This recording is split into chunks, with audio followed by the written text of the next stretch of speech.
Muy bien, nuevamente entonces, hermanas, hermanos, muy buenas noches. Bienvenidos a esta sesión para continuar nuestro módulo uno, ¿no? Sobre liderazgo, ¿no? Ética, liderazgo. Ya hemos visto las principales teorías éticas. Hemos visto también la semana pasada algunos dilemas éticos muy interesantes, algunas lecturas como de Jason Hickel o de Richman, un poco que nos movieron el piso, pero está bien que así sea, son dilemas profundos que tenemos que enfrentar como humanidad, ¿no? Esto de reto ecológico, y pues no hay solución, ¿no?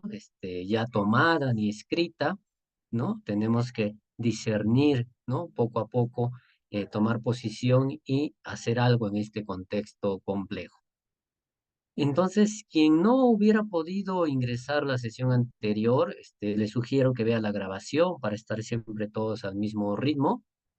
Pero el día de hoy ya vamos a pasar a un segundo aspecto de este módulo uno.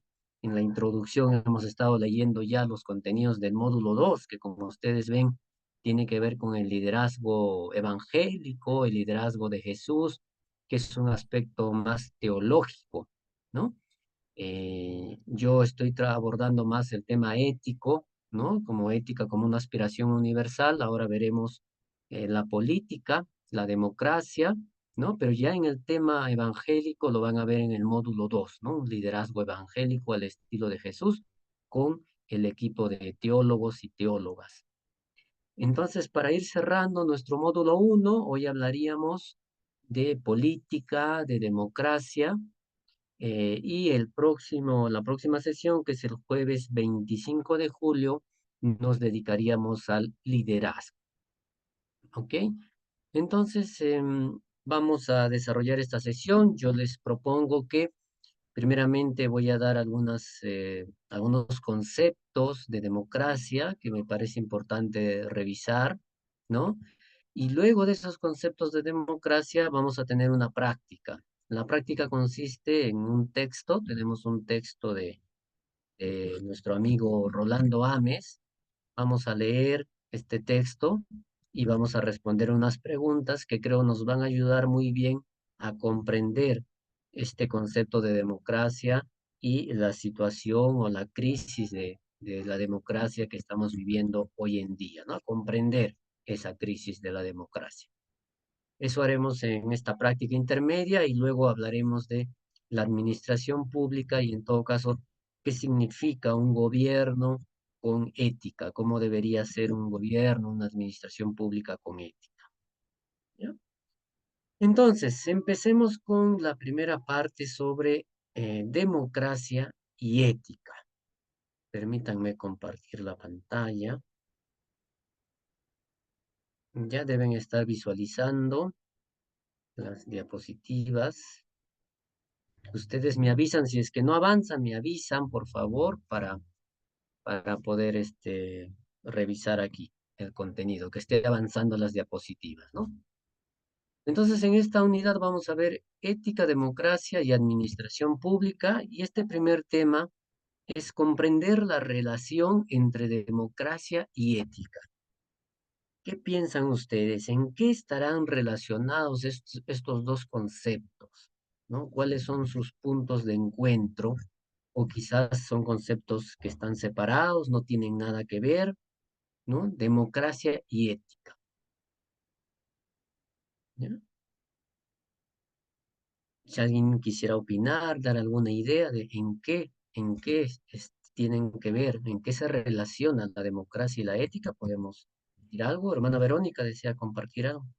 Yo creo que deberían de relacionarse muy bien si la democracia fuera lo que debe ser, pues, pero en la política, pues la democracia no. Acá veo que dice y administración pública, entonces se me vino a la mente la democracia en la política, pues que nada o muy poco tiene que ver con lo que en realidad es la democracia, porque la Ya, vamos. democracia como tal sí tiene relación con la ética, Ajá, pero desde el punto de vista político, pues ahí se le acaba toda la gracia a la democracia. Generalmente, en lo poco que yo conozco, en, pues en la política de Perú y en la política de acá de México, que es la que más conozco.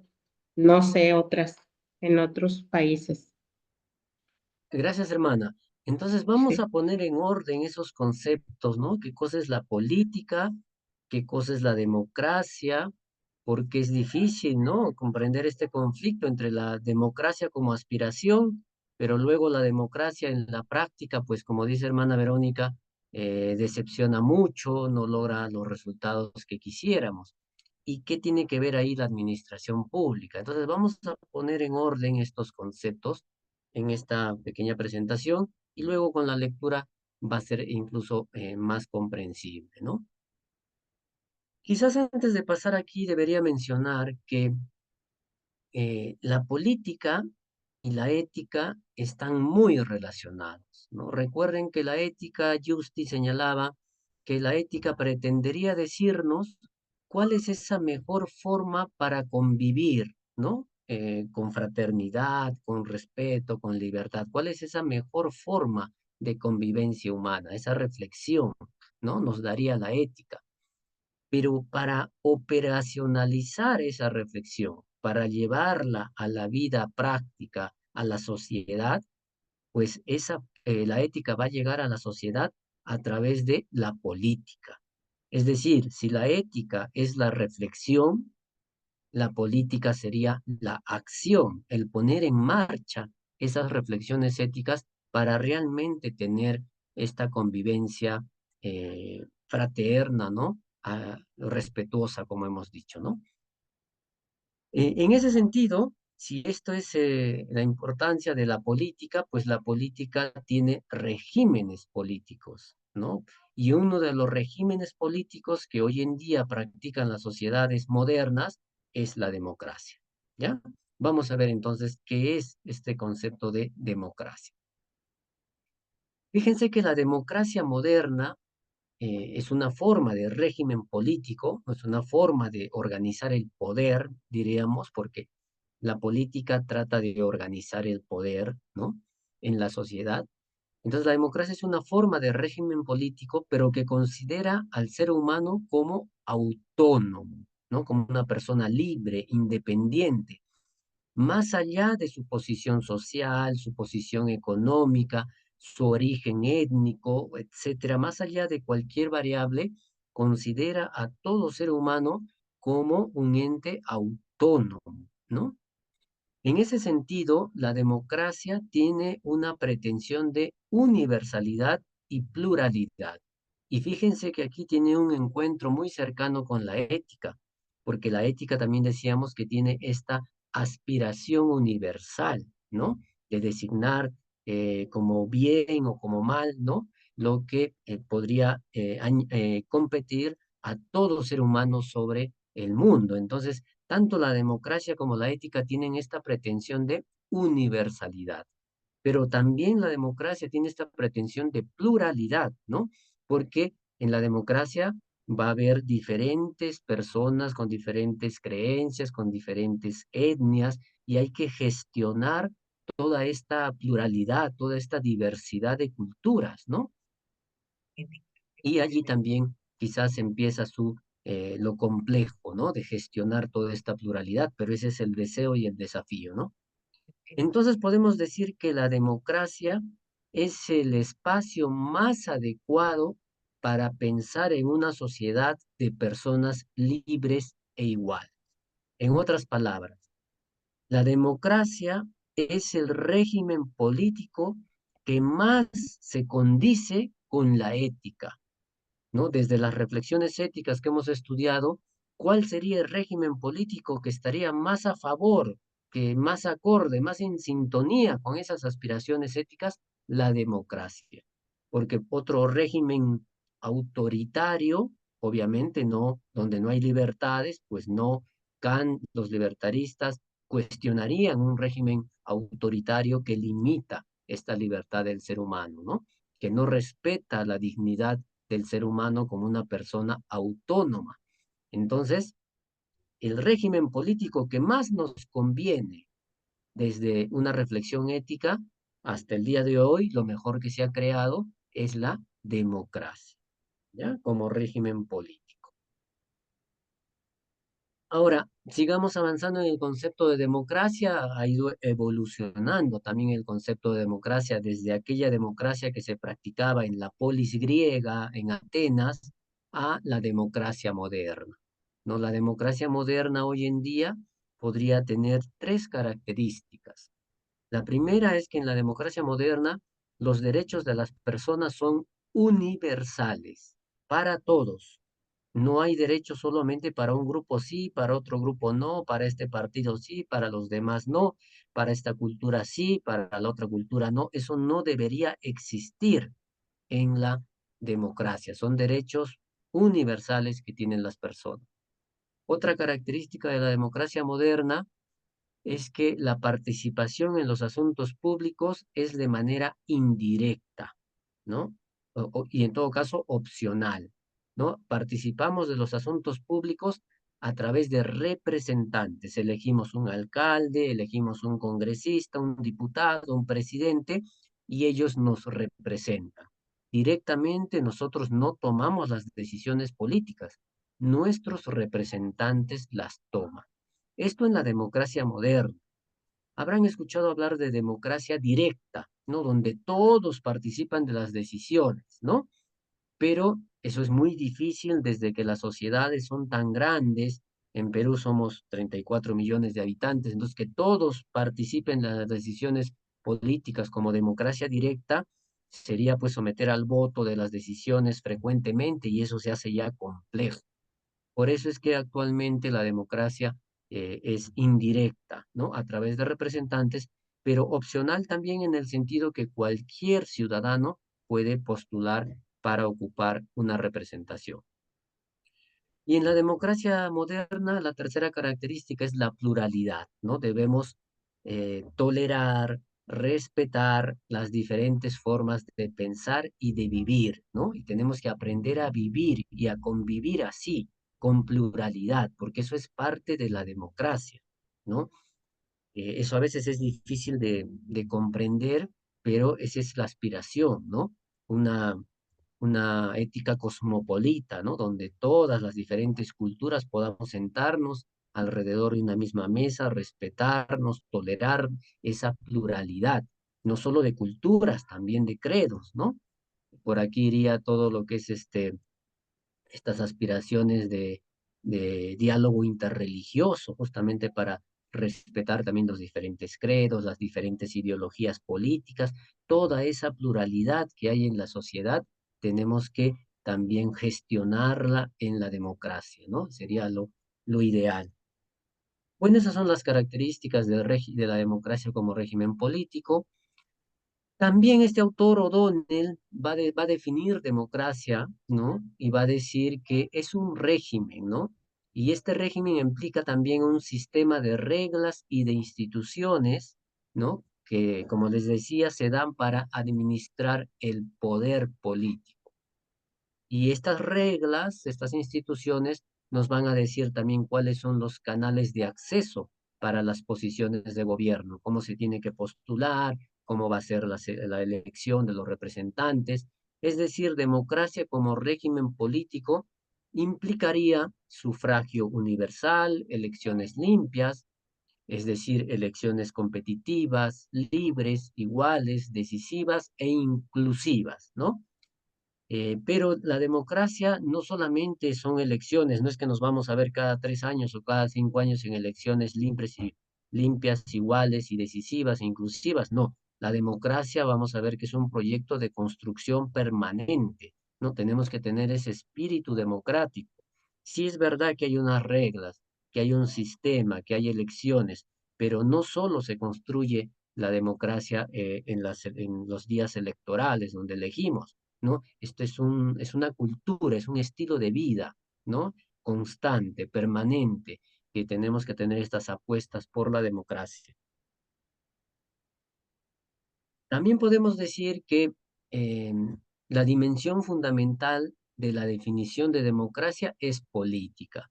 ¿no? Podemos dar una definición social, antropológica de democracia, pero principalmente la democracia evoca a una dimensión política, ¿ya? Es el régimen democrático lo que va a otorgar al ciudadano un conjunto de derechos, ¿no? Pero dentro de todos esos derechos que tiene el ciudadano, derechos a la salud, derechos a la educación, etcétera, a libertad de opinión, como hemos visto, dentro de ese conjunto de derechos va a tener el ciudadano derechos políticos y estos derechos son muy importantes, ocupan o tienen un lugar central estos derechos políticos dentro de la comprensión de la democracia, ¿no? ¿Cuáles son estos derechos políticos? Pues derechos a emitir opinión política sobre asuntos públicos, es un derecho. Derecho a vigilar al Estado, a pedir rendición de cuentas. Derecho también a movilizarnos, es un derecho. Derecho a promover ideas políticas también. Son parte de este conjunto de derechos políticos que tienen los ciudadanos y que se deben respetar en una democracia, ¿no? Entonces, luego de todo lo que hemos estado mencionando, podemos definir democracia diciendo que es una forma de organizar el poder por un sistema que reconoce que las personas son iguales, dignas y libres. Ese debería ser la aspiración, ¿no? De tener una democracia a este nivel, ¿no? Una forma que organice el poder, pero que reconoce, respeta a las personas que son iguales, dignas y libres, ¿no? En una democracia verdadera, ¿no? El Estado, sus recursos y sus asuntos son de interés común. O sea que los temas del Estado, temas de la administración pública, no es solo que le competen a un grupo de personas, de partidos políticos, no. Todo lo que tiene que ver con el Estado, con la administración pública, nos compete a todos, ¿no? Todos tenemos el derecho de acceder a la información pública, si así lo requerimos, ¿no? De hecho, hay una ley de acceso a la información pública que dice que un ciudadano puede ir a cualquier organización pública, institución pública y pedir información y nos la tienen que dar porque es nuestro derecho, ¿no? Derecho a tener información de todas las instituciones y asuntos públicos, ¿no? También de la democracia se deriva que todos los miembros de la democracia, gobernantes, gobernados, todos somos iguales, todos somos ciudadanos. Esto a veces se tergiversa, ¿no? Y pensamos que, por ejemplo, acá nuestros señores congresistas en Perú piensan que deben tener un trato privilegiado al resto de los ciudadanos, ¿no? Por ejemplo, aquí esta noticia dice, Congreso, ¿no? Los 7 voceros de algunas bancadas solicitaron el aumento de sueldo por función congresal, ¿no? Que querían aumentar, incluso, aquí dice, ¿no? Solicitaron un aumento, que les aumenten a 11.000 soles, que sea su sueldo por asignación por desempeño, ¿no? Por función congresal, ¿no? Cuando el sueldo mínimo de todos los peruanos están pensando que subiría a 1.500, ¿no? O sea, 10 veces más pueden ganar ellos, piensan que deben tener un trato privilegiado, pero eso es contrario a una sociedad democrática, porque en una sociedad democrática todos los ciudadanos son iguales, ¿no? No puede haber élites ni grupos que tengan accesos o privilegios en la justicia, en la administración pública, en la economía. Todo eso que vemos es contrario y atenta contra la verdadera democracia. Otro punto de encuentro entre democracia y ética, además que ya hemos dicho de esta pretensión universal, es que en la base de la democracia y de la ética está la comprensión de que toda persona es un agente o tiene la capacidad de agencia, ¿no? O sea que la democracia le reconoce esa autonomía. Por agente quiere decir la autonomía que tiene el ciudadano. El ciudadano sabe qué es lo que más le conviene para sí mismo. Tiene la capacidad de discernir qué es lo que mejor le conviene para sus intereses, ¿no? Tiene autonomía. La democracia se lo reconoce. De allí que le da el mismo peso a todos los votos. Puede ser el voto de una persona analfabeta, pesa igual que el voto de una persona que ha terminado el instituto, la universidad, ¿no? O sea, le reconocemos a todo ciudadano, por el solo hecho de ser ciudadano, que tiene esa autonomía, esa capacidad de ser un agente autónomo. Y la ética parte de la misma comprensión. La ética también ve a toda persona que tiene esta capacidad para discernir, ¿no? Tiene la capacidad para tomar decisiones morales, ¿no? Y para hacerse cargo también de las decisiones que toma, ¿no? Entonces, ese es otro punto de encuentro entre democracia y ética. Ambas reconocen en toda persona esta capacidad de autonomía para tomar sus decisiones, ¿no? Salvo, eh, salvo algunos casos de salud mental severa, donde el ciudadano no podría tener esta capacidad de agencia, esta capacidad de tomar decisiones para sí mismo, y en ese caso, pues no se le reconoce tampoco que puede tomar decisiones morales, porque no se da cuenta, ¿no? Pero salvo ese mínimo porcentaje que tiene que ver con la salud mental, ¿no? O con una discapacidad severa, salvo esos, se le reconoce a todos los ciudadanos esta capacidad, tanto a nivel ciudadano, en términos de democracia, tanto a nivel de discernimiento moral, en términos de ética. Entonces, ¿qué quiere decir que toda persona es un agente? Como les venía explicando, ser agente es decir que cada persona puede hacerse responsable de sus intereses, de sus deseos, de sus actos y de las consecuencias de sus actos, ¿no? Es decir, tiene la capacidad de decidir lo que más le conviene para sí mismo. En términos éticos, ser agente es también ser agente moral, es decir, que tiene la capacidad de discernir qué hacer, cómo hacer, cuándo hacer, tomar sus decisiones, ¿no? En ese sentido, si los ciudadanos son agentes, el Estado debe brindar las condiciones para que las personas puedan desarrollar toda esa capacidad de autonomía. ¿Y cómo el Estado le ayuda a las personas a que desarrollen esa autonomía? Pues brindándoles educación, porque con mala educación no van a poder tomar buenas decisiones para sí mismos, ¿no? Fomentando el trabajo, porque si las personas están preocupadas por qué llevarse a la boca, ¿no?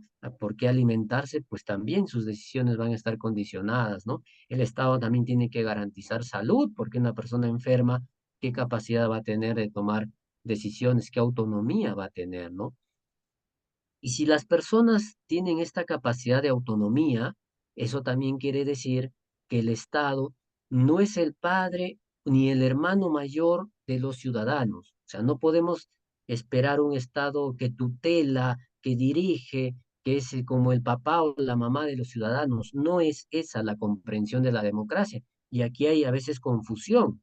No hace poco la presidenta del Perú, estando en Trujillo, en La Libertad, dijo, le dijo a César Acuña, no, César Acuña es el papá de la libertad y yo soy la mamá de todo el Perú, dijo. Luego tengo allí el, el link, ¿no? El link lo podemos escuchar un momento, ¿no? Pero esa es una comprensión equivocada, ¿no? Las autoridades no son ni el papá, ni la mamá, ni el hermano mayor de los ciudadanos. El Estado lo que tiene que hacer es garantizar derechos, ¿no? Tiene la obligación de garantizar derechos, nada más, ¿no? Y estamos todos al mismo nivel, ¿no? En igualdad de condiciones, gobernantes y gobernados, tenemos igualdad de condiciones. Esos son los criterios de la democracia. Y en ese sentido, respetar el derecho de una persona es respetar el derecho de todos los ciudadanos. Tenemos que darnos cuenta de eso también.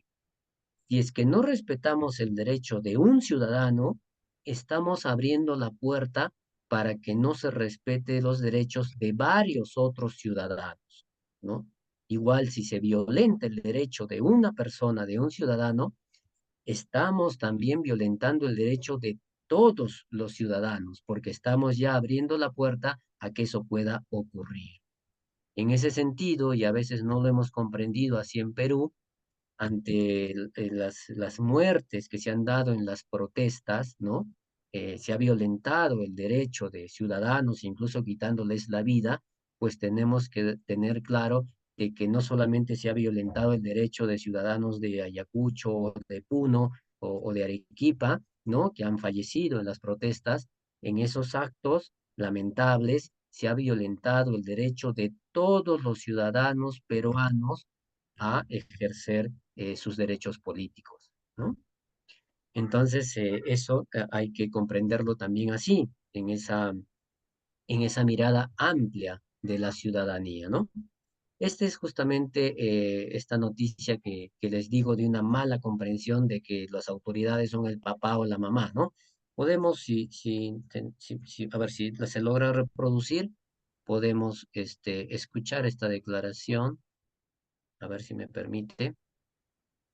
A ver, hay un video en esta noticia, pero no sé si el audio va a pasar, pero vamos a intentarlo, ¿ya?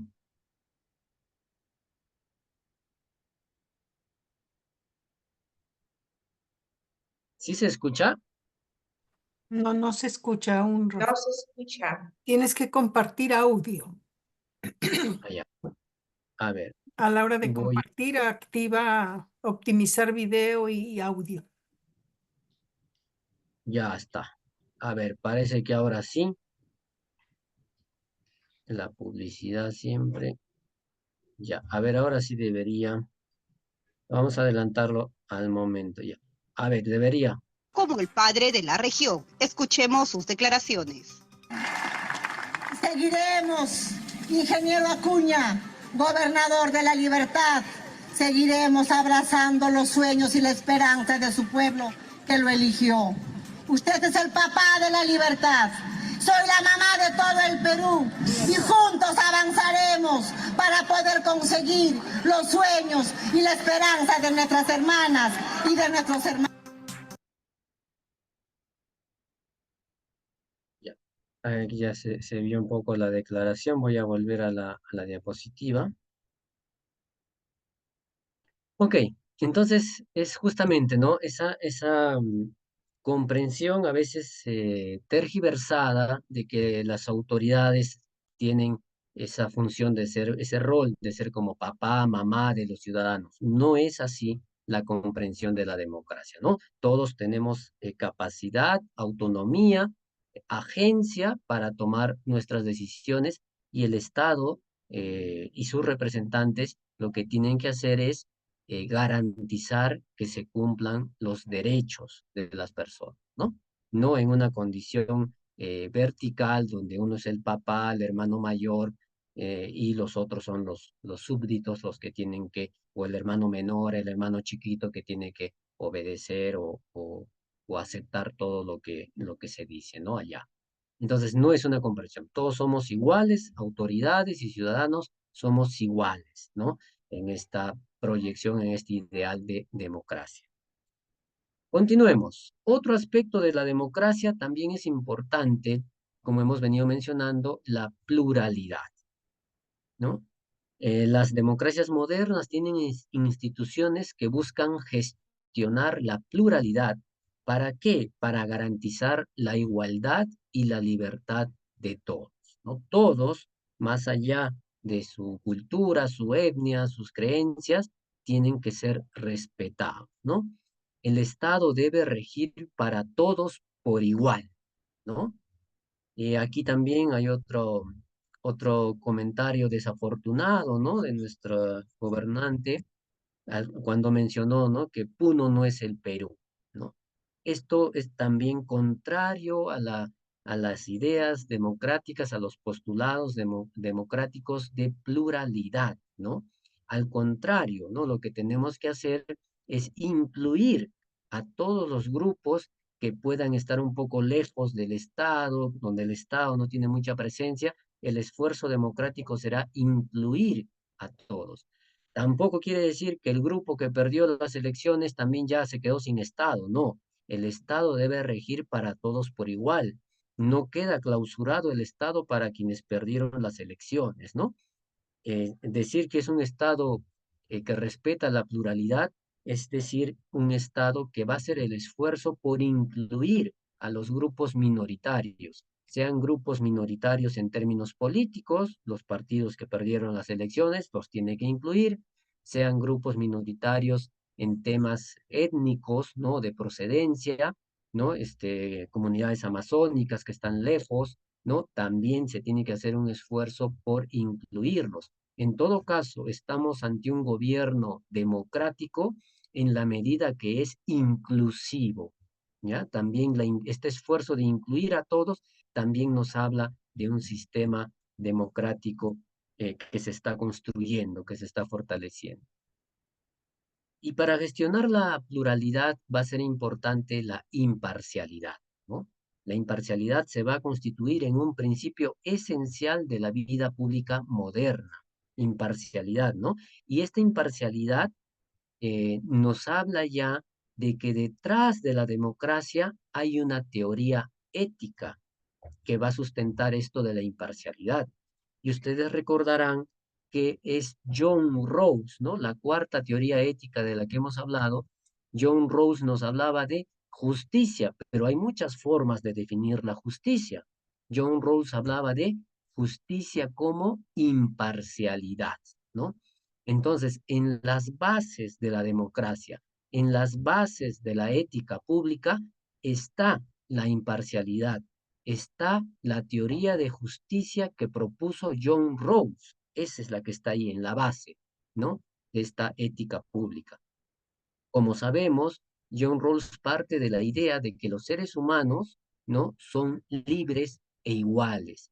Y para garantizar que las decisiones sean favorables para todos en esas condiciones de igualdad, pues John Rawls nos propone el método que todos ustedes conocen, que lo hemos hecho un pequeño ejercicio en clase, es el velo de la ignorancia, ¿no?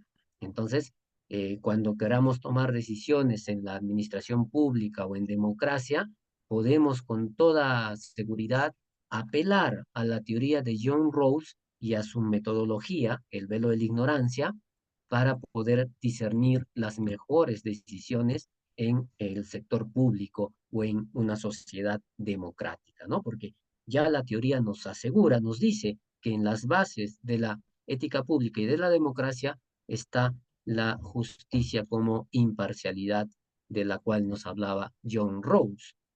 Recordemos que Rawls sostenía que las instituciones públicas y no solo deben no, cumplir la función formal, ¿no?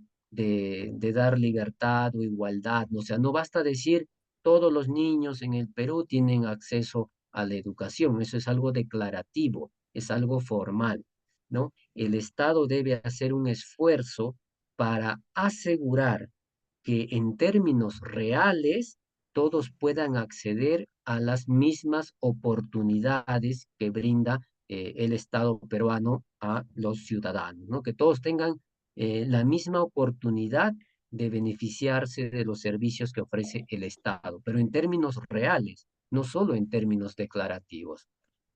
Por ejemplo, aquí en la imagen hay una adolescente que es sordomuda.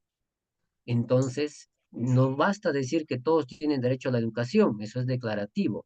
Hay diferentes necesidades y para que la educación realmente llegue a todos o todos tengan igualdad de oportunidades, en este caso para acceder a educación, habrá que tener programas específicos para este tipo de personas que tienen alguna condición especial, alguna discapacidad, ¿no? Física, para que también puedan formarse, también puedan ejercer su derecho a la educación. A eso se refiere John Rawls, ¿no? Que puede el Estado garantizar estas oportunidades. Rawls también señala que la verdadera imparcialidad deberá garantizar que los miembros de la sociedad puedan acceder a las mismas oportunidades, ¿no? Pero no Isa, solo a las mismas, ¿sí?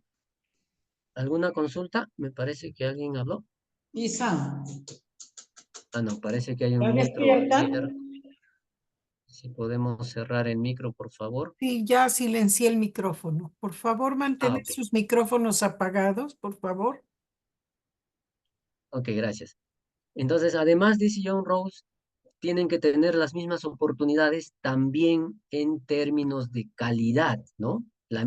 si brindamos servicios de educación, pero vemos que la calidad de educación que brindamos a los niños de zona urbana, de ciudad, de repente no es la misma educación en términos de calidad que le estamos brindando a niños de comunidades más alejadas de la sierra o de la selva, donde no tienen a veces ni internet. En la pandemia veíamos que subían a la punta del cerro para tratar de tener la conexión a internet. O sea, no es la misma educación en términos de calidad tampoco. Entonces, dice John Rawls, deberíamos mejorar, ¿no? Que estas oportunidades realmente lleguen a todos por igual. ¿Ya? Entonces, John Rawls lo que nos está planteando, o nos está haciendo referencia a lo que se conoce como un estado de bienestar, ¿no? Estado de bienestar es un estado en el cual el sistema público, ¿no? Tiene un esfuerzo importante en cuanto a redistribución de la riqueza producida por la sociedad, ¿no? O sea, en el estado de bienestar, el mercado hace su trabajo, ¿no? Maneja la economía, se rige por la economía del mercado, un mercado competitivo, pero a la vez, ¿no? A la vez viene el brazo de la justicia del Estado, y John Rawls añadiría de la justicia con imparcialidad del Estado, para redistribuir la riqueza. Entonces, esas dos cosas es lo que define un estado de bienestar, ¿no? Tanto mercado en lo económico, tanto Estado en lo social, en la justicia social, ¿no? ¿Qué sustentaría, ¿no? ¿Qué avalaría este tipo de convivencia social, ¿no? Bajo este régimen orden democrático? Pues John Rawls dice, bueno, a ver, pongámonos en la posición original, bajo el velo de la ignorancia, y nos daremos cuenta que estaríamos de acuerdo con este tipo de organización política, social, económica, ¿no? Que se llama estado de bienestar. Para terminar esta introducción a la democracia, Rawls también va a señalar las consecuencias que pueden haber en una sociedad que no respetan la igualdad y la libertad de las personas en sociedades democráticas, ¿no? Sociedades que entre comillas se definen como democráticas, pero que realmente no viven los principios democráticos como aspiración, ¿no? No favorecen la equidad, no favorecen la pluralidad, no favorecen la inclusión, no favorecen que todos tengan las mismas oportunidades, todo lo que hemos visto. Y cuando no se da todo eso, esa inequidad afecta a la democracia, ¿no? Como dice Rawls, una situación de inequidad muy profunda va a afectar la propia convivencia democrática. ¿Y qué vamos a tener? Lo que va a surgir es lo que vemos en las imágenes de la derecha. Lo que ya habíamos visto en la parte inferior es el estallido social, ¿no? En Chile, ¿no? Por ejemplo, que fue todo un estallido social de millones de personas buscando mayor justicia social, ¿no? Que se viva realmente una democracia real, no solo declarativa, pero también puede hacer surgir, toda esta inequidad puede hacer surgir la violencia, puede hacer crecer los grupos delictivos, ¿no? El crimen organizado, ¿no? Las economías ilegales, todo eso va a surgir cuando no vivimos realmente una democracia. Aquí en las imágenes que les pongo es la presencia de bandas criminales en el Ecuador, ¿no? En el 2024. Hablaban de como de 18 bandas criminales que operan en 24 regiones de Ecuador, o sea que están en todas partes, ¿no? Todos esos puntos que ustedes ven son los diferentes nombres que tienen las águilas, los gángster, los fatales, los lobos, etcétera, todas las bandas, acá 47 diferentes grupos armados que van tomando, ganando terreno, ¿no? Como ustedes ven en la imagen superior, un video que ellos mismos se grabaron amenazando al Estado democrático, ¿no? Incluso ya se ha llegado en Ecuador a asesinar a líderes políticos, ¿no? Si hay un candidato a la alcaldía que más o menos tiene aspiraciones y que quiere hacer las cosas bien, pues antes que ganan las elecciones lo matan, ¿no? Para evitarse ese problema. Entonces, diferentes conflictos, situaciones que surgen cuando no tenemos estas aspiraciones democráticas reales, ¿no? Sino que la democracia se va pervirtiendo, degenerando, ¿no? O no se cumple, ¿no? Entonces, sin la apertura de la democracia al diálogo, al disenso, ¿no? En la democracia hay que aceptar el disenso, ¿no? Hay que aceptar también las diferentes posturas. En democracia podemos debatir, conversar, discrepar, no hay ningún problema. Pero sin esa apertura, sin esos canales democráticos, pues esto se torna, ¿no? Se lleva a enfrentamientos violentos, ¿no? Que pueden destruir la propia convivencia democrática. De allí que Rawls insiste en la necesidad de que todos gocen de las mismas oportunidades, ¿no? Eso es clave para mantener la democracia, que todos tengan las mismas oportunidades en todo sentido, en salud, en educación, en igualdad de género, ¿no? Entre hombres y mujeres también a veces hay brechas importantes, ¿no? Entonces, todas esas brechas tenemos que irlas cerrando porque estos son componentes claves de la justicia y de la democracia, ¿no? En ese sentido, yo les invito ahora para ir a un plano más práctico, les propongo esta lectura que les había comentado, ¿no? Para ver qué tanto se cumplen estas aspiraciones democráticas, qué tanto tenemos realmente esas mismas oportunidades que nos plantea la democracia, ¿no? Y para eso yo les propongo esta práctica, ¿no? Es una práctica, es una lectura que, que es como una síntesis que hace nuestro amigo politólogo, muchos de ustedes lo deben conocer, Rolando Ames, ¿no? Rolando Ames escribe este pequeño texto de síntesis, ¿no? Cuestionante también, nos va a interpelar, ¿no? Nos va a cuestionar, ¿no? Sobre lo que implica realmente tener convicciones democráticas, ¿no? Entonces, creo que en 3 páginas nos lo plantea Rolando Ames muy claramente. Entonces, les invito a leer ese texto y luego a responder 3 preguntas sobre las que podríamos conversar. El texto de Rolando Ames lo voy a poner en el aula virtual, pero como algunos no creo que tienen acceso del todo, mejor nos aseguramos y lo ponemos aquí. Lo estoy poniendo en el chat, ¿no? Lo acabo de enviar el texto de Rolando Ames, ¿no?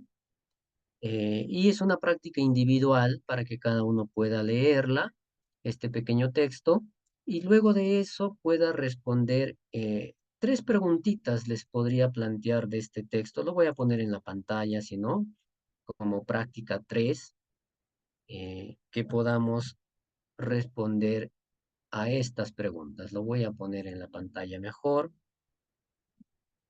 Y con eso nos iríamos a la práctica. Yo creo que por lo menos una media hora para que puedan leer y responder estas preguntas.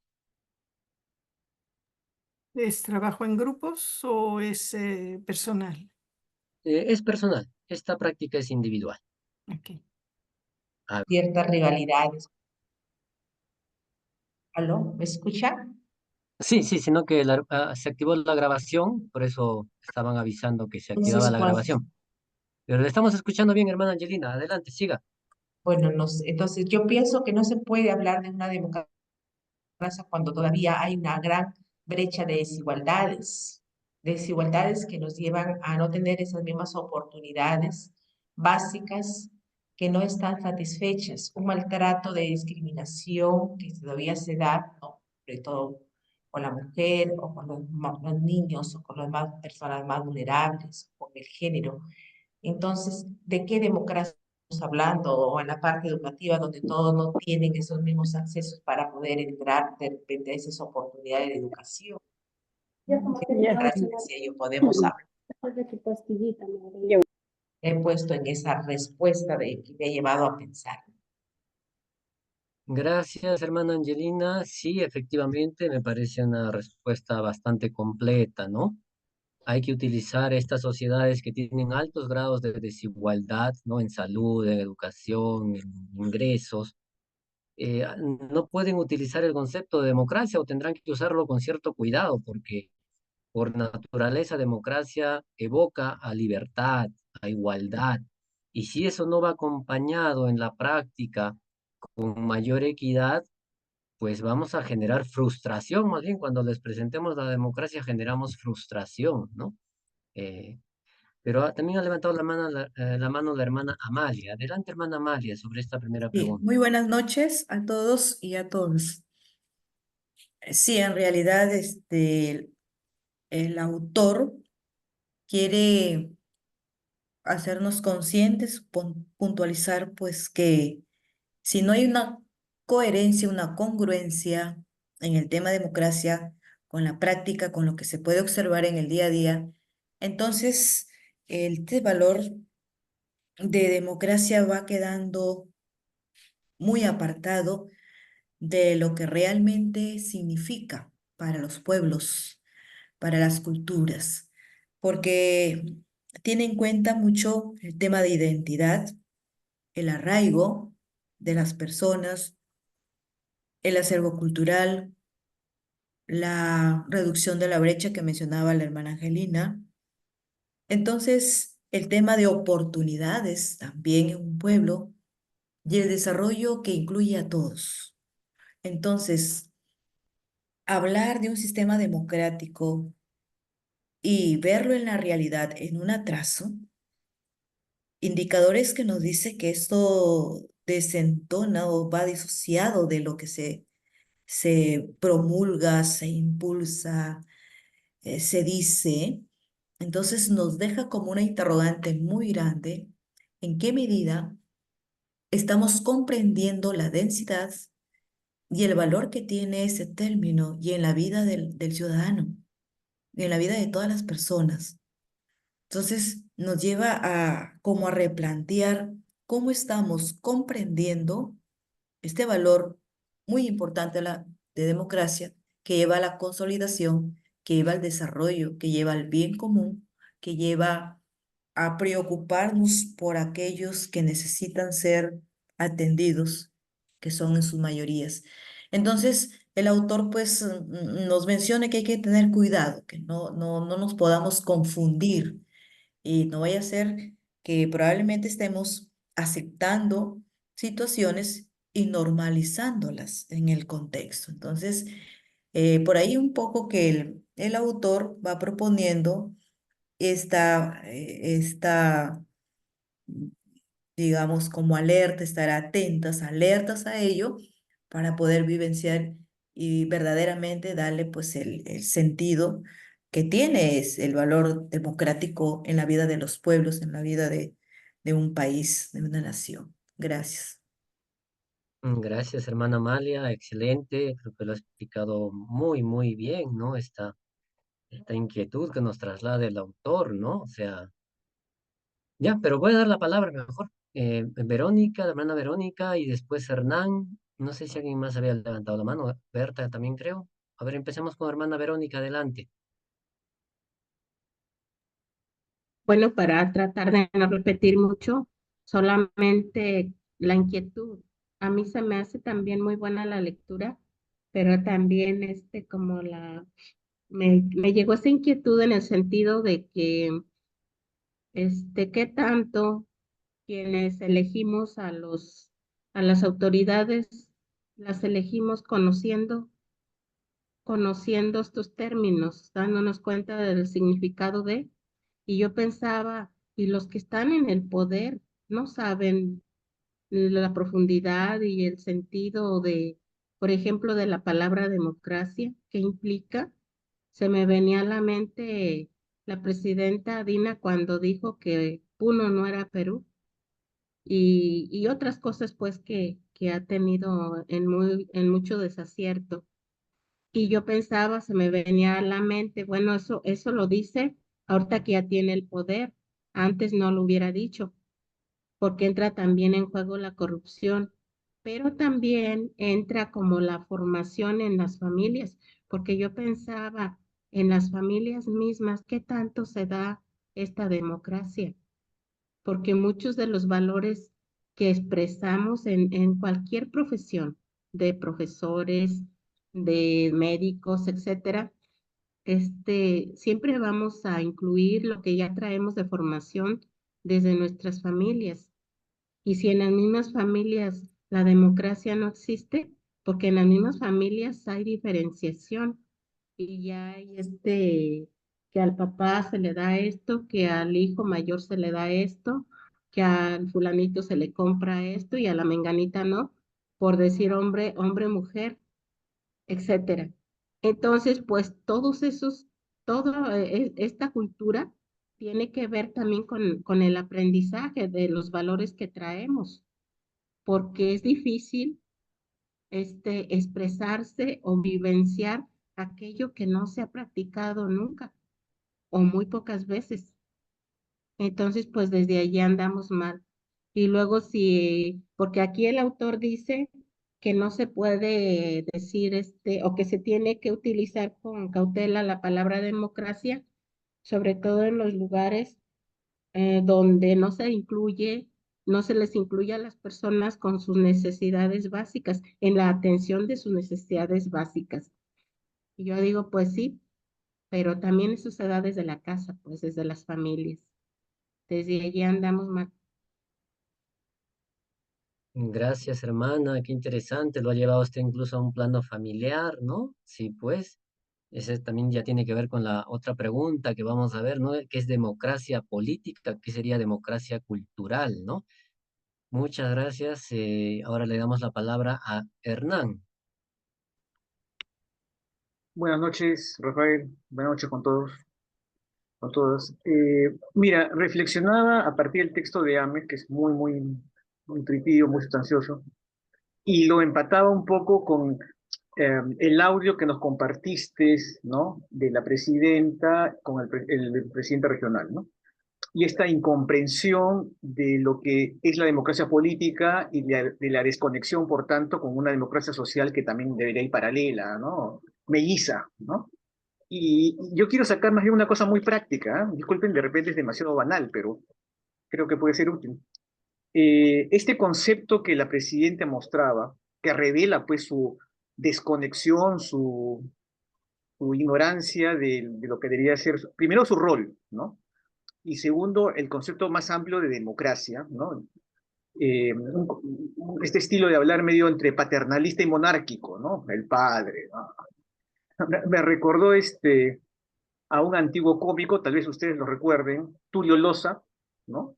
Ujú, Tulio Loza tenía un personaje que se llamaba Camotillo el Tinterillo, ¿no? ujú. Que era un orador así de plaza, ¿no?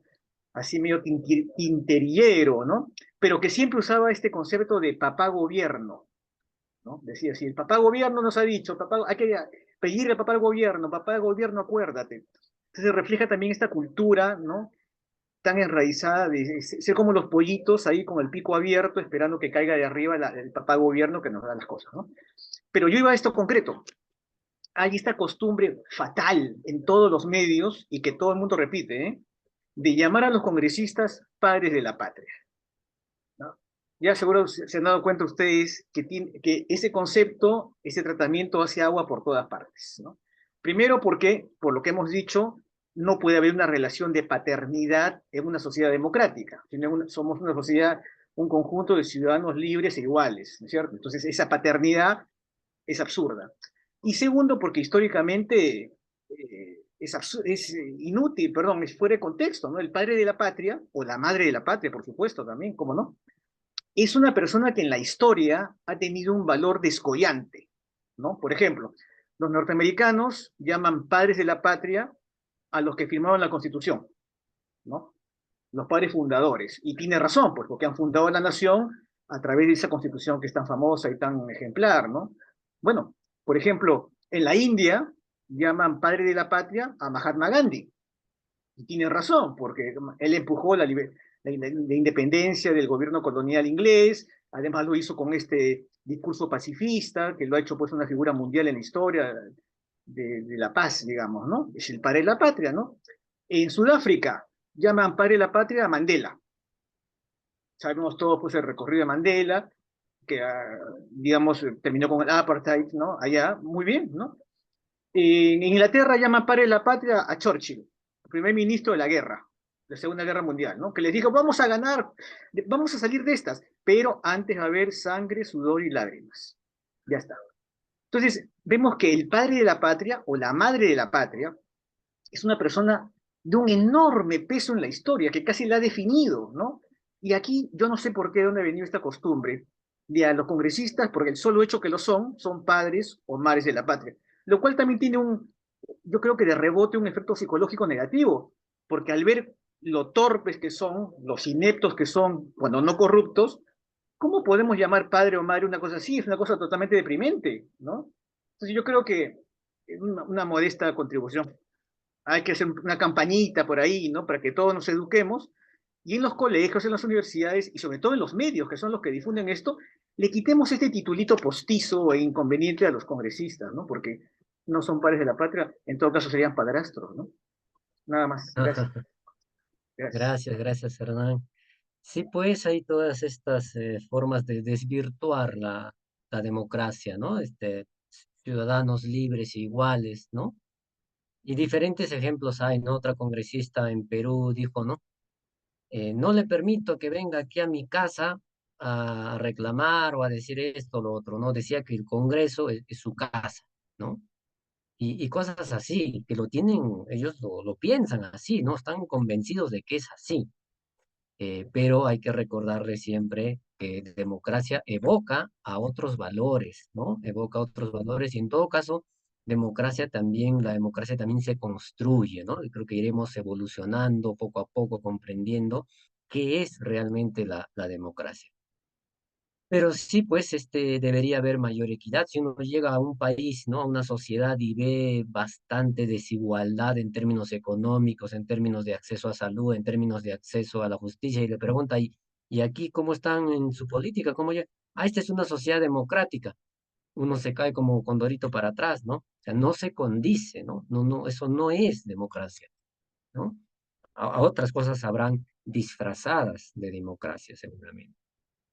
Muy bien, eso para que empecemos a cuestionar un poco, a tener claro qué sería un régimen democrático propio, verdadero, ¿no? No sé si alguien más quería comentar algo para ir cerrando esta primera pregunta.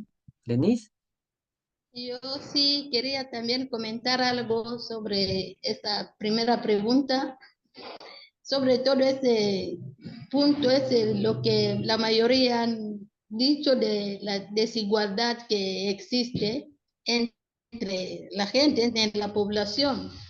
Por ejemplo, nosotros que vivimos aquí en la selva y en comparación de la vida de la gente que están en Lima, en otras provincias, no sé, no podemos decirlo de la democracia, porque la diferencia es muy grande, parece un otro país.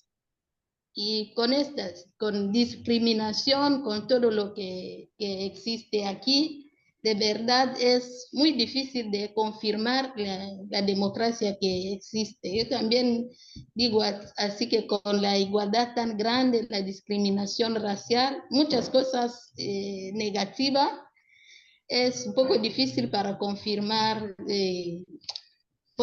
valorar esta palabra, ¿no? De la democracia, porque es difícil. Cuando uno no está ahí, escuchando de lejos es diferente, pero cuando uno está ahí se cuestiona mucho sobre el término.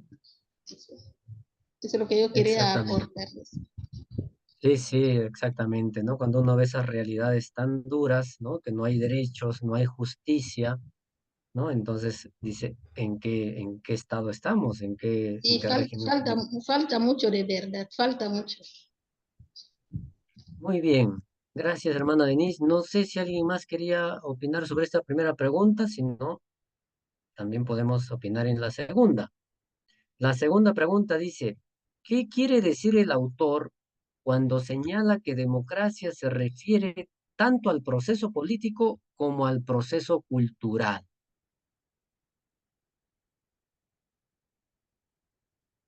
¿Alguna relación había hecho ya la hermana Verónica cuando hablaba de este proceso cultural, de que la democracia también se vive en las familias? ¿Alguien quisiera compartir algo sobre esta segunda pregunta?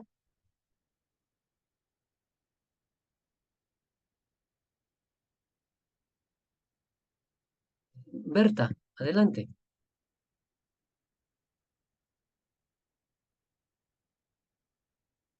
Su micro está cerrado, Berta.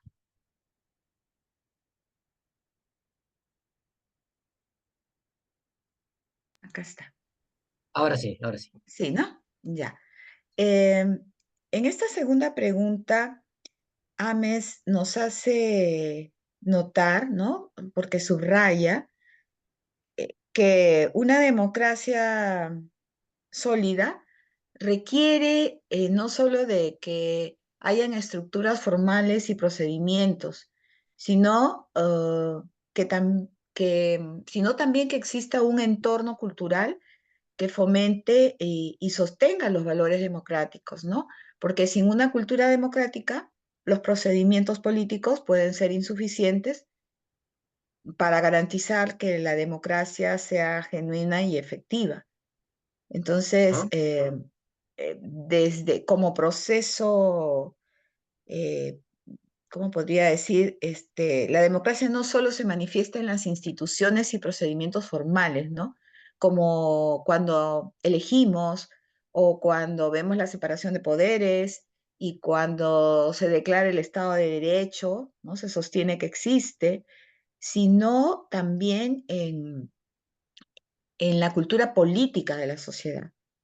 Esto tendría que ver pues con las actitudes, con los valores, con los comportamientos que tenemos los ciudadanos y las, digamos, élites políticas, ¿no? Que también coexisten. Entonces, este proceso, digamos, cultural implica o incluye la cultura de la tolerancia, el respeto de la diversidad, el diálogo, la posibilidad para la deliberación, el compromiso con la igualdad y con la justicia social y la participación activa, crítica en los asuntos públicos, ¿no? Entonces, una cultura democrática promueve la educación cívica, el respeto por los derechos humanos y la responsabilidad ciudadana. Entonces, es insuficiente que existan estructuras políticas si no van acompañadas de también una mirada cultural, procesos culturales que guarden relación, o sea, una forma de concebir la vida y entender al otro. Eso es lo que percibo que señala Ames en su texto tan interesante. Gracias. Gracias, Berta. Creo que lo has definido muy bien, ¿no? La democracia como una forma de concebir la vida, ¿no? Sí, es interesante, podría ser vista así también, ¿no? O sea, es un proceso cultural, una forma de concebir cómo nos relacionamos, cómo vivimos en los diferentes espacios, ¿no? En la familia, un club puede ser un club deportivo, pero tendrá ese espíritu democrático en sus relaciones, ¿no? Puede ser el trabajo, puede ser otro espacio, sus mismas comunidades, las mismas parroquias tendrán ese espíritu democrático, o sea, deberíamos llevarlo hasta ahí, ¿no? En nuestra familia, ¿manda el papá o nos escuchamos, deliberamos, podemos intercambiar opinioes? O una persona es el jefe y decide y ordena, ¿no? O sea, esto de la democracia es para vivirlo en el día a día, en los diferentes espacios de los toca. No sé si hermana Amalia ha levantado la mano o se ha quedado la mano. Sí, Si no, sí, sí, claro que sí. adelante, Gracias. adelante. Sí, muy importante en la pregunta 2, donde resalta el autor que la democracia no solo se sostiene en la parte económica, que necesita otros pilares y que la economía no va a determinar un estilo de vida de una sociedad, de un país, de los diferentes pueblos, y que se necesita sostenerse en este proceso político donde todos y todas tenemos participación, tenemos también asumimos compromisos, conocemos nuestros deberes, pero también nuestros derechos y formamos parte de una comunidad para buscar juntos el desarrollo con la participación de todos. Por otro lado, el proceso cultural está relacionado, considero, con la identidad de un pueblo, que lo arraiga a y crece el sentido de pertenencia. Entonces, conjugando estos tres, en este caso, va a darle como un equilibrio a lo que llamamos democracia sin que se incline la balanza a un lado que favorece, en este caso, en este tiempo se da el énfasis a la parte económica. Entonces, en esa línea viene todo la desventaja, favorecidos y desfavorecidos, ¿no? Entonces, quien puede genera lo que se busca a nivel económico y quien no tiene al alcance de ello, entonces va aceptando todo lo que el poder, la situación que se vive, le va generando como un sometimiento a ello. Entonces, es importante destacar esto que el autor, considero, señala. Estos dos pilares, tanto el proceso político como el proceso cultural, deben ayudar a un equilibrio para que la economía no aplaste a la persona ni a una sociedad. Gracias. Ya, gracias, hermana. Y entonces, eso es, ¿no? Este proceso, además de democracia como régimen político, proceso político en construcción, que hay varias cosas que hacer ahí, también en el aspecto de democracia como proceso cultural, es llevar estas convicciones democráticas a diferentes espacios de la vida. Yo veo en la iglesia, por ejemplo, en la iglesia veo la sinodalidad como un esfuerzo de mayor democracia dentro de la iglesia, ¿no? Creo que detrás de la sinodalidad están esos principios, ¿no? Que no sea una iglesia jerárquica, sino un poco más deliberante, más dialogante. Podría ser una forma, ¿no? De cómo seguimos construyendo democracia en la iglesia, pero también en la familia. Les cuento otra anécdota. Escuché un líder político dijo lo siguiente, ¿no? Dijo, un líder democrático que se respeta acepta que haya un opositor, ¿no? O sea, que dentro de los que están hablando, deliberando, el líder acepta que haya alguien que levante la mano y que le diga, ¿sabe qué? Yo estoy completamente en desacuerdo con usted. Y este líder democrático no tendría por qué molestarse, ¿no? Por eso él decía, líder que se respeta, acepta un opositor democrático, alguien que no esté de acuerdo y que lo diga abiertamente que no está de acuerdo conmigo o que piensa diferente, ¿no? Es parte de la democracia, pero tenemos que tener esa tolerancia, ¿no? Esa tolerancia, ¿no? A veces, y yo también como profesor, de repente tengo un grupo y por ahí me sale un alumno que me dice, ¿sabe qué? Yo creo que no es así, ¿no? No estoy de acuerdo con nada de lo que usted dice, ¿no?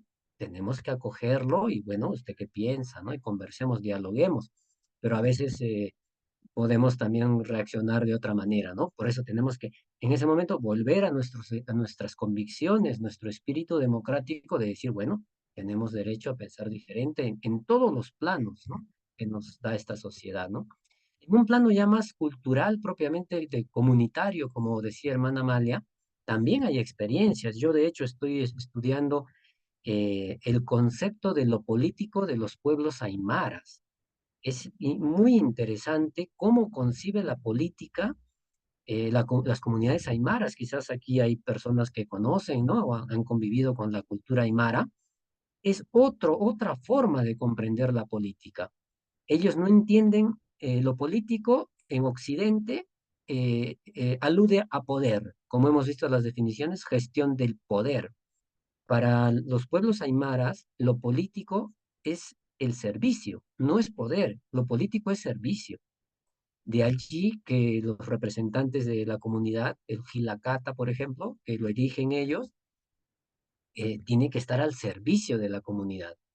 Otro principio de las comunidades aymaras es mandar obedeciendo. ¿Cómo es eso de mandar obedeciendo? Es muy democrático también. Es que el representante de la comunidad no es que va, decide y hace lo que quiere, ¿no?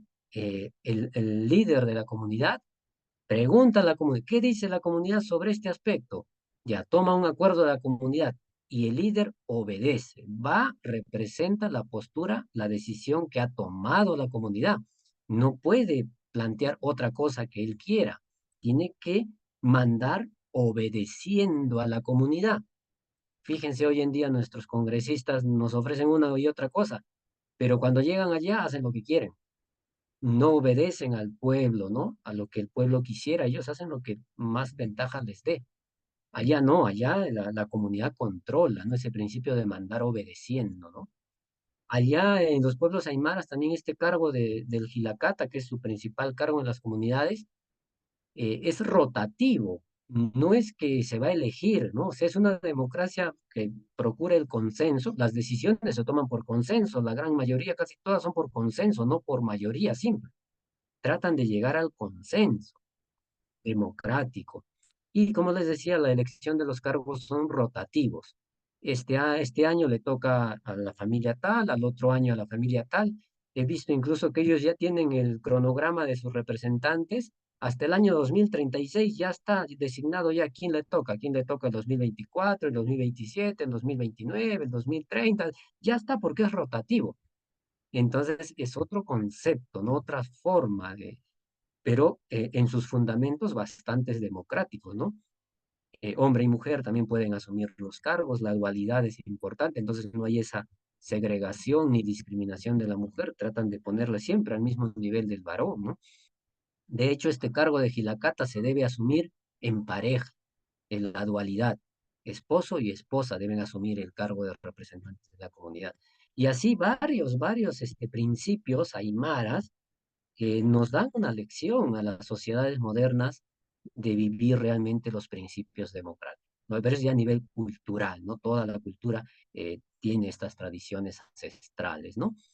Pero creo que a todo eso aboca Rolando Ames, de que democracia no solo es presentarnos a votar, a sufragar el día de las elecciones, tiene que vivirse, tiene que calar en nuestras sociedades, ¿no? Tiene que entrar a nuestra casa, a nuestras convicciones, ¿no? Ese espíritu democrático.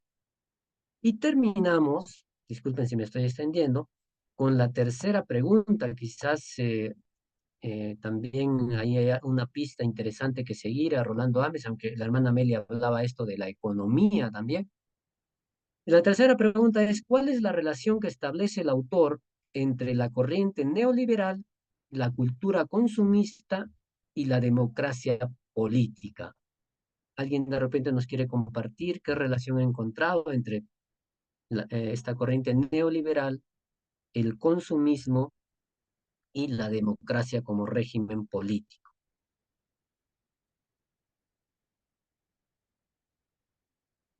¿Alguien se anima? Bueno, él habla, ¿no? De que ya desde los 70 y con más fuerza en los 90, ¿no? Empieza esta corriente neoliberal, ¿no? Neoliberalismo que conocemos todos, que es contrario a los postulados democráticos. Y el neoliberalismo fomenta el consumismo, ¿no? Entonces, la relación que él está estableciendo es que a mayor corriente neoliberal va a fomentar mayor consumismo y menos democracia, ¿no? Porque bajo la corriente neoliberal se da mucho énfasis a la economía, ¿no? Es la economía la quien tiene los hilos del poder. De hecho, Michel Foucault, un análisis del poder, este filósofo francés, eh, hegemonía del poder, ¿no? Perdón, genealogía del poder le llamó a su teoría, y él señala que en la política hoy en día, en las sociedades modernas, lo que pesa es el poder económico. O sea, realmente el poder económico tiene, pareciera, el control de la política, ¿no? Y claro, el neoliberalismo, con este fuerte peso de la economía, fomenta el consumismo y no le conviene fomentar la democracia, en todo caso propicia menos democracia, ¿no? En todo caso, si queremos favorecer la democracia, también tendríamos que procurar no caer en el consumismo, porque tenemos que darnos cuenta que el consumismo va en contra de la democracia porque favorece, acentúa también el neoliberalismo. Mi hermana Verónica ha levantado la mano para cerrar sobre este aspecto. Adelante. Yo también ahí en eso, lo que alcanzaba a entender también, que este aumento del consumismo también lleva a la corrupción. Y la corrupción, pues también entre gente corrupta no se puede pensar tampoco en la democracia, porque pues están separadas totalmente. Y, y bueno, acá como me andan hablando también medio se me va la idea. Pero estaba pensando lo que estaba leyendo, porque yo no había leído antes lo que nos habían mandado, que se me ha hecho muy interesante la lectura, pero no había tenido tiempo. Pero en lo que estaba leyendo me ha llamado mucho la atención porque estamos bien lejos pues de lo que realmente se va necesitando para poder vivir, para que nuestro planeta gire pues en armonía, la que es necesaria para todos los seres humanos. Estamos totalmente lejos cuando se fomenta tantísimo la economía.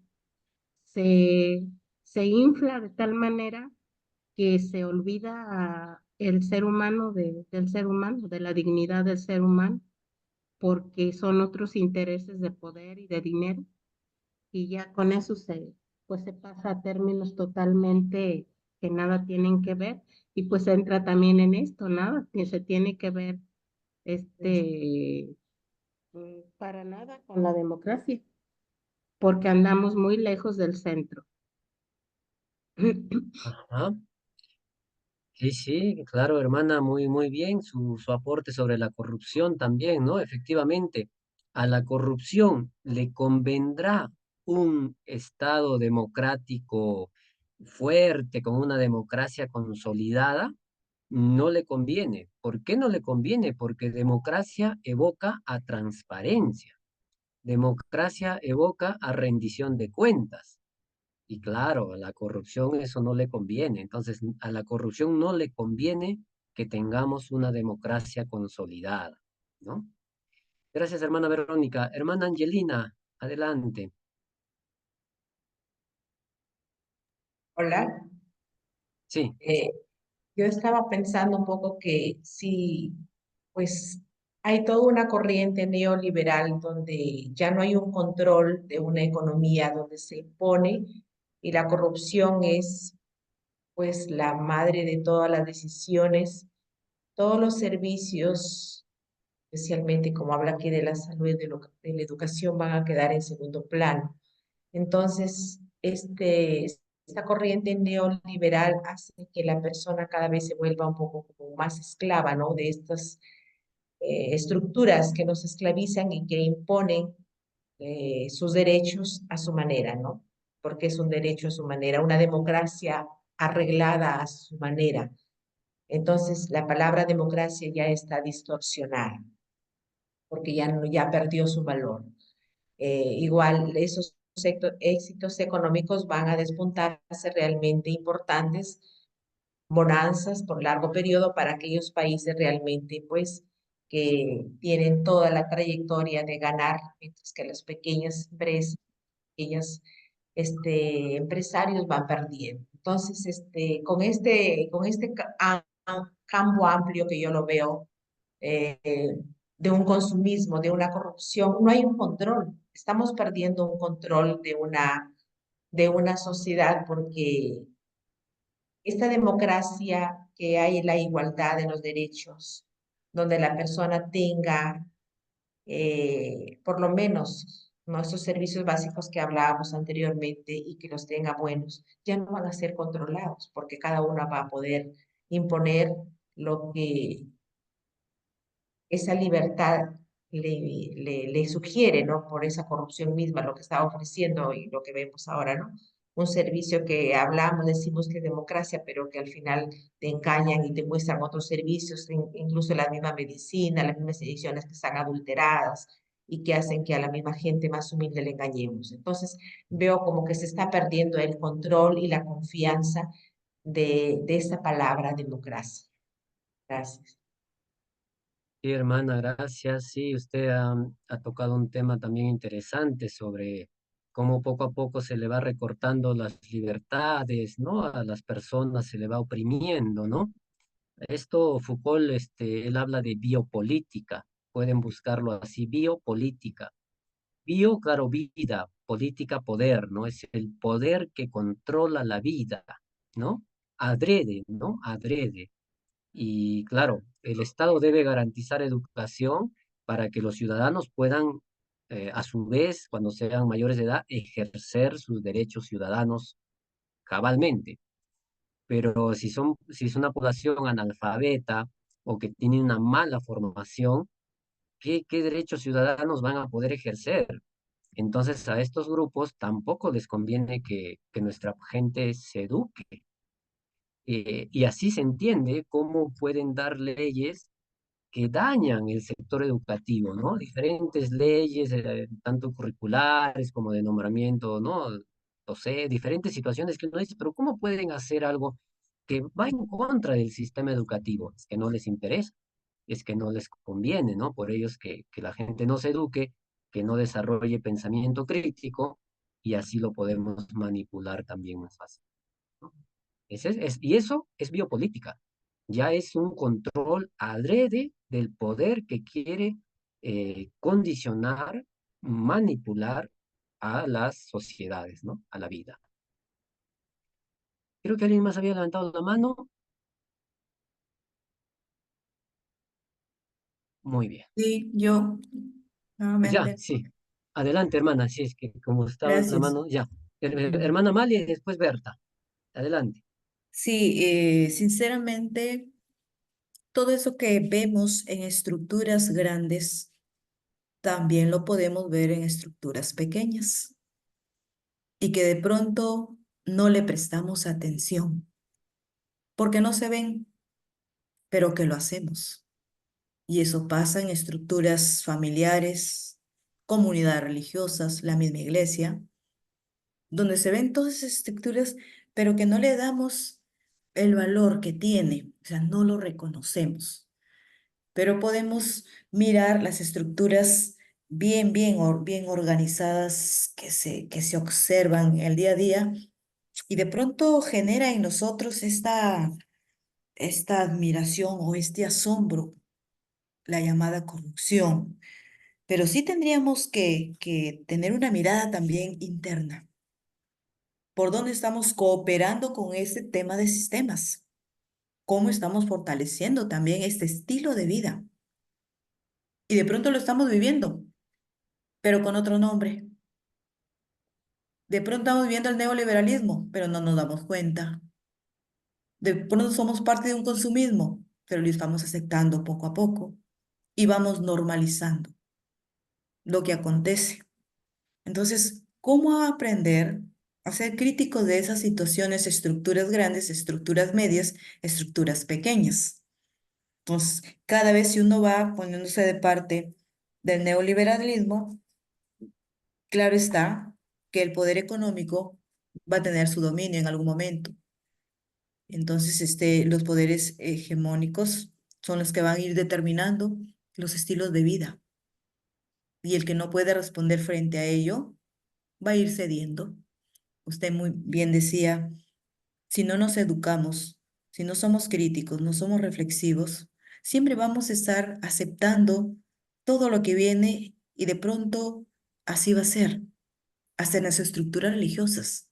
Entonces, pensar, reflexionar en una estructura religiosa puede generar crisis al interior de la estructura religiosa, porque estás pensando las cosas, estás reflexionando, las estás cuestionando. Y de pronto tampoco queremos formar en ese estilo, porque a manera de coloquial, nos favorece, nos acomoda muy bien. Entonces, ese sistema neoliberalismo, no solo podemos verlo en las estructuras amplias, lo que quiero decir, sino que debemos mirarlo, que esto puede darse en una estructura pequeña y no nos damos cuenta y estamos como fortaleciéndolo. Gracias. Gracias, hermana Amalia. Muy cuestionante su comentario. Pero sí, sí, lo comparto y creo que en general podríamos decir, en general, cualquier estructura, cualquier organización religiosa, social, deportiva, club de madres, cualquier organización, mientras más vertical, más autoritaria, podemos intuir que está más alejada de la democracia, más alejada de la ética. Lo económico tendrá relevancia y por lo mismo también más susceptible de caer en corrupción. De allí la importancia de que propiciemos, fomentemos organizaciones cada vez un poco más democráticas, menos autoritarias. Porque en cualquier espacio, como decía hermana o intuía hermana Amelia, grande o chico, claro, mientras haya más autoritarismo, una estructura más vertical, es más propenso de caer en estas falencias, ¿no? No tanto así una estructura que es más democrática, que en vez de tener una cabeza que decide, hace y deshace, pueda tener un consejo de 5 o 6 personas que deliberan las decisiones con transparencia, con rendición de cuentas a todo a todos los asociados, que pueden ser 100, 200, ¿no? Entonces ya es más difícil, ¿no? Es más difícil. Pero mientras más autoritaria, la cosa se pone más complicada, ¿no? Bueno, y terminamos con Berta, adelante.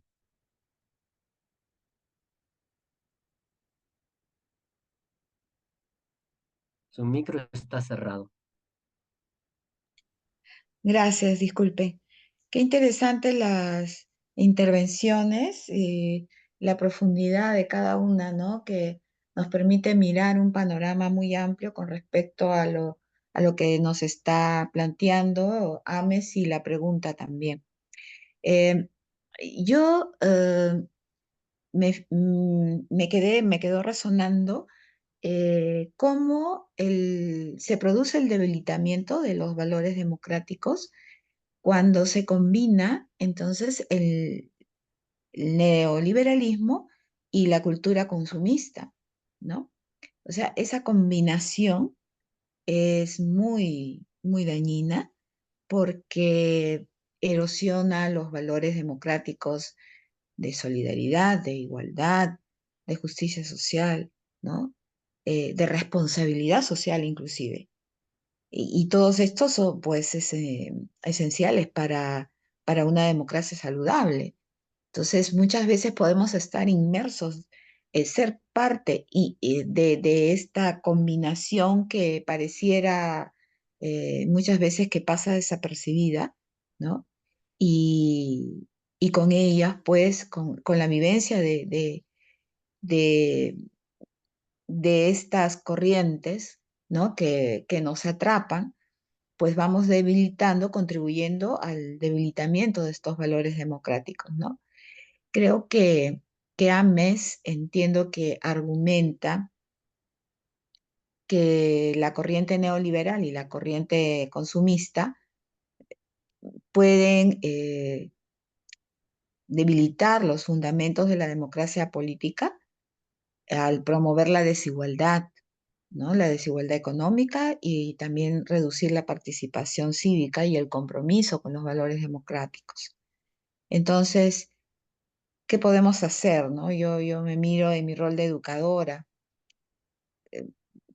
trabajar con adolescentes que están imbuidos de las corrientes consumistas y que no son conscientes de que son presas de nuevas esclavitudes que pasan desapercibidas y se normalizan, ¿no?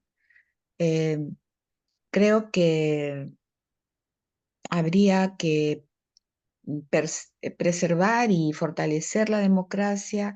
Para poder hacerlo es necesario que nos cuestionemos, ¿no? Cuestionemos nuestras prácticas, cuestionemos nuestras posturas, nuestras miradas y sobre la vida, sobre cómo, quién es el otro y cómo tendríamos que reconocer el estado en que se encuentran los demás y el estado en que nos encontramos también nosotros, y buscar equilibrar las influencias de estas corrientes eh, con políticas culturales que promuevan la equidad, la participación, el bien común, ¿no? En la escuela, por ejemplo, promover que la escuela sea un espacio de vida democrática y de participación real, ¿no? No esa participación de aparecer en las fotos o de trasladar cosas, sino esa participación que implica que el estudiante sea reconocido como sujeto de derecho, como persona que puede crear, que puede opinar, en el que hay que confiar, darle la oportunidad de proponer, ¿no? Y hacerse presente, que participe y que se le escucha y que se le toma en cuenta lo que está planteando, ¿no? Entonces, creo que hay bastante camino por recorrer, no solo en las autoridades y mirar las fallas que tienen, porque hay muchísimas, sino también la tarea está en mirarnos, mirar nuestras prácticas, mirar nuestras instituciones, los espacios de convivencia de todo tipo, ¿no? La familia, en la escuela, en el trabajo, en fin, y preguntarnos qué tanto estamos contribuyendo al debilitamiento de los valores democráticos o estamos contribuyendo a que se vaya generando un compromiso con el bien, con la búsqueda del bien común, ¿no? Gracias. Ok, gracias, Berta. Sí, sí. Bueno, podemos empezar reconociendo esas relaciones que decías, ¿no? A veces no se ven, a veces son imperceptibles y no nos damos cuenta y estamos ya en medio de todas esas relaciones, ¿no? De poder, de consumismo, ¿no? Y estamos fortaleciendo eh, este sistema, ¿no? Esta corriente neoliberal en detrimento de los valores democráticos. O sea, primero hay que reconocer esas relaciones y en eso la política nos ayuda. Por eso hay que estudiar un poco siempre de política para descifrar esos hilos del poder, ¿no? Y luego hay mucho que hacer, como decía Berta, ¿no? Incluso en las elecciones escolares, ¿no? La democracia dentro del colegio, sí, es importante, pero hay que estar ahí también vigilantes, ¿no? Acompañando. Alguna vez algún amigo me contaba que creo que su niño iba a postular para ser alcalde del colegio y uno de los candidatos, otro de sus compañeritos, había pedido dinero a sus papás para, no sé si era lapiceros, lápiz o algún souvenir que iba a comprar, iba a regalar a todos los niños del colegio de su grado, este lapicero, no sé qué cosita, para que voten por él, ¿no? Entonces este niño llegó a su casa diciendo, papá, dame dinero, pero también tengo que comprar, a ver qué voy a regalar para que voten por mí. Eh, Estamos cayendo otra vez en los mismos vicios, ¿no? Entonces hay que acompañar todos esos procesos también, ¿no?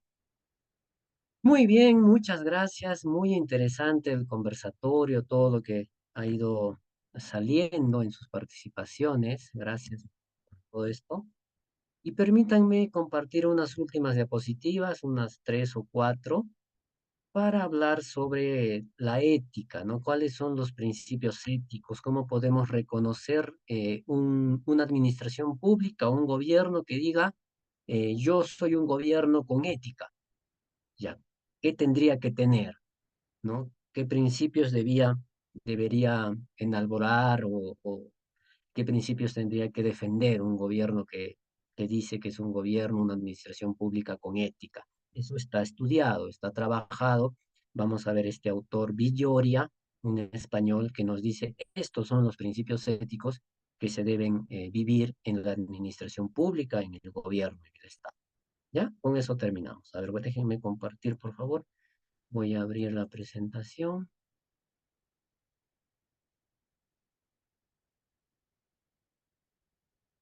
En estos minutos que nos quedan, podemos compartir. Entonces, primeramente hemos visto que la democracia y la ética están estrechamente relacionados. En todo caso, el mejor régimen político, ordenamiento político más favorable a la ética, a una convivencia con principios éticos, es la democracia. Porque otra cosa sería autoritarismo, otra cosa sería monarquía, no sé, pero eso no es, pues, no se va a poder vivir ahí la ética. Lo que más se condice con la ética es la democracia. Ya hemos hablado bastante de democracia, ahora podemos hablar un momentito sobre ética en la administración pública, ¿no? Primero vamos a señalar que en las sociedades modernas se distinguen dos campos, la esfera pública y la esfera privada. Eso tenemos que saberlo, ¿no? Que se da, es así. Hay una esfera pública. ¿Qué está en la esfera pública? Lo común a todos. Y la otra esfera es la esfera privada. Allí que está lo individual, ¿no? En lo público están principios y normas de convivencia. En cambio, en lo privado es un espacio exclusivo de cada persona. En lo público está el Estado y sus instituciones, ¿no? Es un espacio de interrelación entre las personas. En lo privado lo que hay es un espacio de decisiones e intereses individuales. Del espacio público se desprende el interés general y del espacio privado se desprende el interés particular. Y aquí esta separación entre interés general e interés particular siempre va a generar una tensión, ¿no? Una tensión, y esta tensión debe ser pues justamente gestionada por el Estado.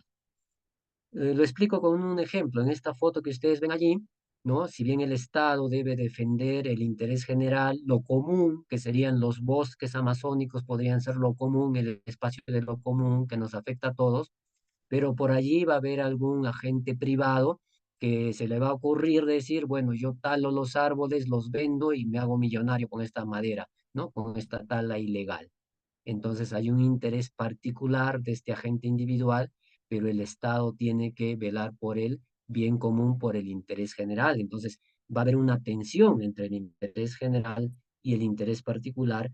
Eso es así. Hay que saber que eso es así y que justamente el Estado tiene que gestionar esa tensión. ¿Ya? Obviamente lo que nos preocupa a nosotros en este curso es el interés general, ¿no? El interés general que hace referencia al bien común, y el núcleo del interés general son los derechos de las personas, ¿no? Eso tenemos que tenerlo claro. El núcleo del interés general son los derechos de las personas y la administración pública, ¿no? Las instituciones, en ese sentido, la finalidad de la administración pública es el servicio al ciudadano, ¿no? Esto creo que no hace falta ponerlo aquí. Ahora bien, también hay que saber que una cosa es el gobierno y otra cosa es la administración pública. El gobierno no es quien dirige el Estado y que llega ahí por elecciones, ¿no? El ejecutivo, el presidente o presidenta, ese es el gobierno. Y una vez que ganó las elecciones, pues va a dirigir todo el Estado, toda la administración pública. Pero lo que se ha visto es que si el gobierno, si los líderes políticos, si el presidente, los congresistas, etcétera, son personas con ética, si el presidente es una persona con ética, de allí hacia abajo todo se va ordenando, se va arreglando, ¿no? Pero si es lo contrario, si el gobierno, los líderes políticos, desde el más alto nivel, es propenso a la corrupción, de allí hacia abajo igual también, de la misma manera, el funcionario público, ¿no? Los trabajadores que trabajan en el sector público serán más propensos a vulnerar el principio ético de la justicia, ¿no? Como imparcialidad, incluso van a ser más propensos a actuar de forma corrupta, ¿no? Si la dirección política del más alto nivel es corrupta, como en el caso, podemos citar los años 90 del gobierno de Fujimori, ¿no? Alta corrupción desde arriba hacia abajo, toda la estructura del Estado se volvió también proclive a la corrupción, ¿no? Porque uno dice, los funcionarios públicos o cualquier persona dice, bueno, si se roba desde arriba, yo por qué no puedo robar aquí abajo un poquito, pues, ¿no? Entonces todo también se va corrompiendo. Y ahí la importancia de tener buenos líderes políticos. Y ahora sí terminamos con esta parte, ¿no? La ética en la administración pública. ¿Sí? Entonces, la ética en la administración pública, ¿qué es? Es garantizar los derechos humanos, la democracia y la igualdad de oportunidades. En esos tres aspectos hemos hecho bastante énfasis en diferentes momentos, ¿no? Ética implica defensa de los derechos humanos, garantizar defensa de la democracia y garantizar igualdad de oportunidades. Con esas tres cosas ya hemos hecho mucho. Eso es ética en el Estado, en la administración pública. Pero este autor que les decía, Villoria, va a desagregar estos tres puntos en aspectos más específicos de qué es ética en el Estado, ¿no? En el gobierno, en la administración pública.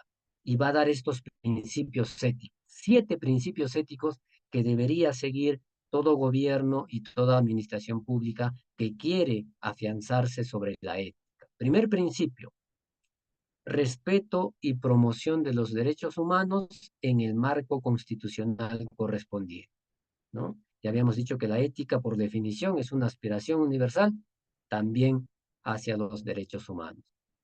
Segundo principio, el servicio al interés general, ¿no?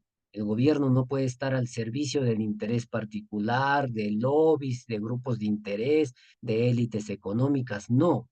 Pero claro, lo que vemos en la realidad quizás es muy contrario a lo que estoy señalando, ¿no? Porque no se hace, pues, la política con ética. Tercer principio, el respeto al Estado de Derecho y a la imparcialidad en la aplicación de las normas, ¿no? La imparcialidad, o sea, la justicia, las normas deberían aplicarse a todos por igual, sea la profesión que tenga, el estado civil que tenga, el estrato socioeconómico que tenga, debería aplicarse a todos por igual, ¿no? Esto también da cuenta de un estado con ética. Cuarto principio, la búsqueda de la eficiencia y el uso correcto de los bienes públicos. Fíjense, ni siquiera se trata de no hacer corrupción, eso ya se da por hecho. Además de esto, ética también es usar los recursos racionalmente, ¿no? Sin malgastarlos, despilfarrarlos, ¿no? Hacer mal uso de ellos. No, tenemos que administrarlos con eficiencia. ¿Por qué? Porque ahí donde yo desperdicio, son personas que no van a recibir ese servicio educativo, ese alimento, ese desayuno, ¿no? Entonces tengo que ser eficiente en el uso de los bienes públicos. Es otro principio ético. Quinto principio ético del gobierno y la administración pública, la responsabilidad profesional y la humanización de la administración pública, ¿no? Habíamos dicho también en Fundamentos de Ética y Moral que la ética se vive en las relaciones humanas, ¿no? Entonces tienen que ser servicios públicos brindados con humanidad, ¿no? Con hospitalidad, ¿no? No puede haber un servicio de salud público donde te tratan mal, ¿no? Eso tampoco sería ético, ¿no? Y la mayoría, muchos servicios que brinda el Estado, servicios públicos, no se trata a las personas con ese sentido de humanidad, ¿no? A veces se maltrata incluso a las personas. Eso habla de la ética también. Sexto principio, la transparencia en la administración, en la actuación pública, ¿no? Esto al sector de la corrupción no le gusta, ¿no? Pero esto es lo que tendríamos que levantar como principio ético, ¿no? La transparencia, la rendición de cuentas. Justo el principio 7 es la plena disposición a la rendición de cuentas, de qué se ha hecho con los recursos públicos, ¿no? Este punto 6 y punto 7, transparencia y rendición de cuentas, saca roncha, ¿no? A los sectores que están acostumbrados a aprovecharse, ¿no? De lo público, de los recursos públicos a través de actos de corrupción. Entonces, si queremos evaluar una institución, un gobierno, un alcalde, si es que está llevando a cabo una gestión con ética, podríamos evaluarlo en base a estos 7 principios éticos que nos propone este especialista en gestión pública español, Villoria. Y bien, creo que con eso tenemos una base para situarnos entre ética, democracia y principios éticos de la administración. Hasta aquí creo que podemos avanzar el día de hoy. Por mi parte, les agradezco su participación, su presencia, ya son las 9, pero siempre su perseverancia es también muy saludable, ¿no? Es de reconocer en este curso. ¿Alguien más quiere tomar la palabra para ir cerrando, hermana Angelina? Quería preguntarte algo, Rafael. yo creo que se me queda una duda. No puede haber democracias sin éticas, ¿verdad? Porque van de la mano. Pero creo que se pueden dar éticas no democráticas, ¿verdad? Éticas no democráticas, ¿cómo así? Por eso te pregunto, o sea, la democracia se ha dicho que siempre tiene que ir de la mano con la ética, Ujú.